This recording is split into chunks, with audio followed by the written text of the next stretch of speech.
वैजापूर तालुक्यातील दहेगाव शांतता कमिटीची बैठक बकरी ईदच्या निमित्ताने पोलीस अधीक्षक ग्रामीण श्री राठोड साहेब छत्रपती संभाजीनगर व उपविभागीय पोलीस अधिकारी भुंदे साहेब यांच्या आदेशाने व पोलीस निरीक्षक सत्यजित ताईतवाले यांच्या सूचनाचे पालन करून पोलीस उपनिरीक्षक पाटील साहेब यांनी बकरी ईद असल्याने वरिष्ठांच्या आदेशाचे पालन करून दहेगाव येथे शांतता बैठक ग्रामपंचायत कार्यालयात दिनांक 2/6/2025 रोजी रात्री ठीक 8 वाजता बैठक घेऊन ग्रामस्थांना शांतता राखण्यासाठी मार्गदर्शन केले। त्यावेळी पोलीस स्टेशन वैजापूरचे कर्मचारी पोलीस हेड कॉन्स्टेबल गवळी साहेब, पंडोरे साहेब, भास्करराव बोर्डे साहेब व पोलीस पाटील दहेगाव व समस्त ग्रामस्थ मंडळी दहेगाव हजर होते। बीटला कोण आहे आणि काही घडलं तर आपण कोणाला फोन करायला पाहिजे या गोष्टी तुम्हाला तेव्हा करणार जेव्हा मी तुमच्यापर्यंत येणार आणि ही गोष्ट तुम्हाला सांगणार। तर माझा नंबर तुम्ही सर्वजणकडे असू द्या, घ्या नंबर घेऊन टाका 9923 67 6120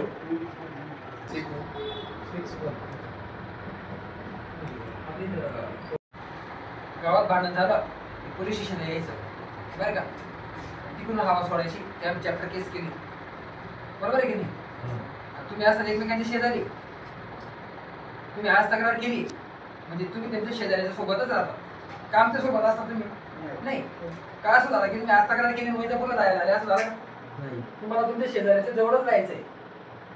मग तुम्ही आपसामध्ये जर एकमेकांविषयी द्वेष भावना ठेवली किंवा वाद ठेवला तर काय निष्पन्न होईल पुढे मला भविष्यात सांगा तुम्ही।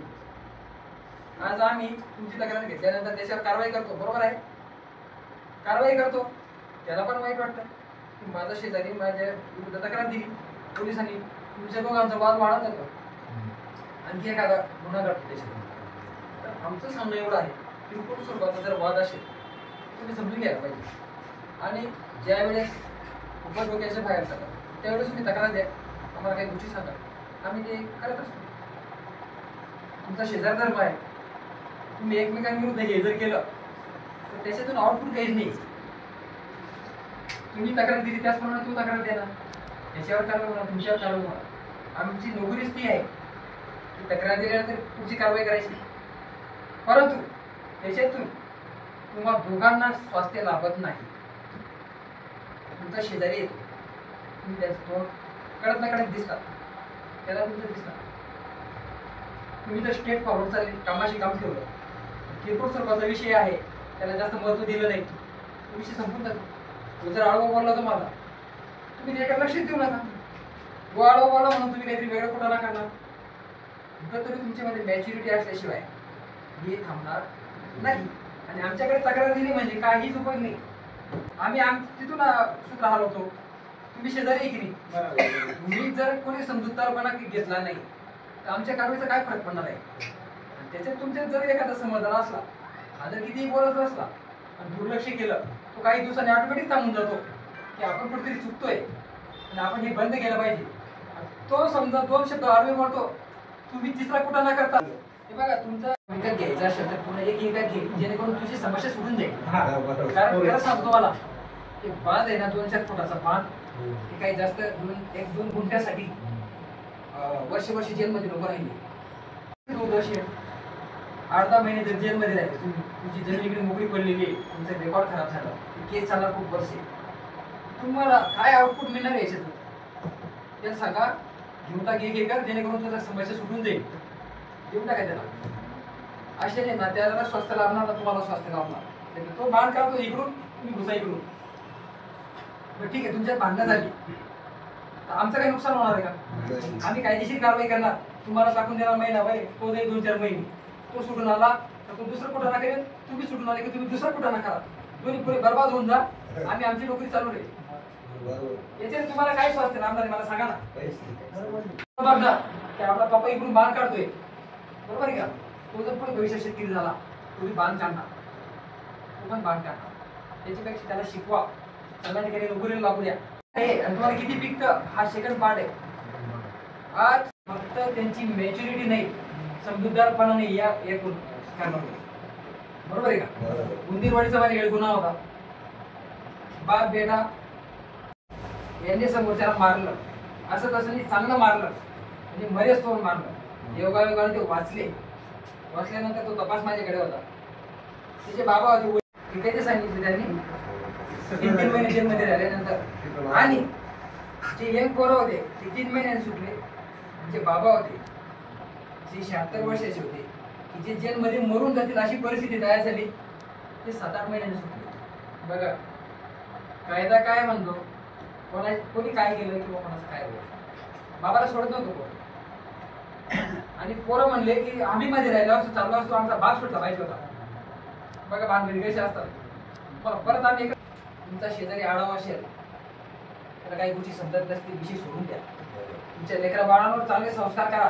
तुम्ही जर आज तुमच्या शेजाऱ्याशी भांडले ना, तुमच्या मुलाला शेजाऱ्याशी भांडायचं हे सांगायची गरजच पडते. तुम्ही बिलकुल पोकाटी बसणार त्याच्यात. त्याला माहिती ना आपला बाप भांडतो नाही ते.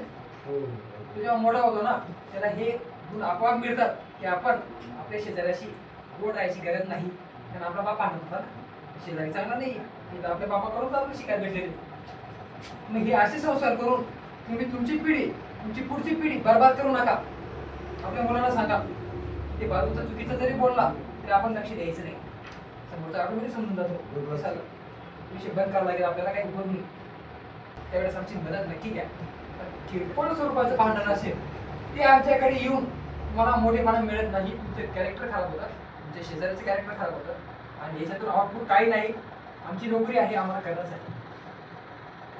बरोबर की तुमच्या शेजाऱ्याला मदत करा, त्याच्याशी स्वतःहून बोला. काय बाबा तुझं काय चाललंय, तो आजारी पडला, त्याचा मुलगा आजारी पडला, तुम्ही त्याला विचारला काय फरक पडतो. तुम्ही त्याला विचारत नाही, समजा आजारी पडला, तुम्ही आजारी पडला तो तुम्हाला विचारत नाही. आणि याच्यात तुमचा काय शांतपणा आहे. आपण जर आपल्या शेजाऱ्याला मदत करत नाही, उद्या समजा काशीला गेलो, तिथं ब्राह्मणाला दान केलं, त्याचं किती पुण्य तुम्हाला मिळणार आहे मला सांगा. किंवा तिकडे जाऊन पंगत दिली आणि दिवशी शेजारची खेळता दिली, तर काय देव धर्म करून फायदा आहे का? कोणत्या देवाला जाऊ नका. त्याचं पुण्य जर तुम्हाला घ्यायचं असेल ना, तुम्ही गावात शेजाऱ्याला विचारा की बाबा तुला काय पैशाची गरज आहे का? असेल माझ्याकडे एवढं नाही घेत म्हणजे तुला तुझं काय काही. जे दिवशी हे तुम्ही करणार ना, त्या दिवशी तुम्हाला कोणत्या देवाच्याकडे जायची गरज नाही. गावातल्या देवाला नमस्कार करा, ती पुण्य तुम्हाला मिळणार सर्व. समजलं का? मी आता जास्त वेळ घेत नाही. 7 तारखेला आता बकरी ईद आहे, त्या दिवशी एकादशी पण आहे. त्याच्यामध्ये तर प्रत्येक धर्म, प्रत्येक जात याला जो संघर्ष असतो हा महत्त्वाचा असतो. आणि आपल्या शेजारी जर दुसऱ्या धर्माचा असेल तर आपण त्याला त्या दिवशी आपल्याकडून त्रास होणार नाही असं आपलं वर्तणूक असली पाहिजे. किंवा तुझा धर्म असा, माझा धर्म असा बोलण्याऐवजी त्याचा धर्म हा त्याच्याशी, आपला धर्म आपल्यासाठी, बरोबर आहे, त्याला आपल्याकडून त्रास होणार नाही आणि त्याच्यामुळे आपल्याला त्रास होणार नाही असं आपलं वर्तणूक असली पाहिजे. तर त्या दिवशी मला वाटतं आपल्या गावामध्ये तसं कम्युनल वातावरण नाही, असं काही प्रकार नाही. ठीक आहे.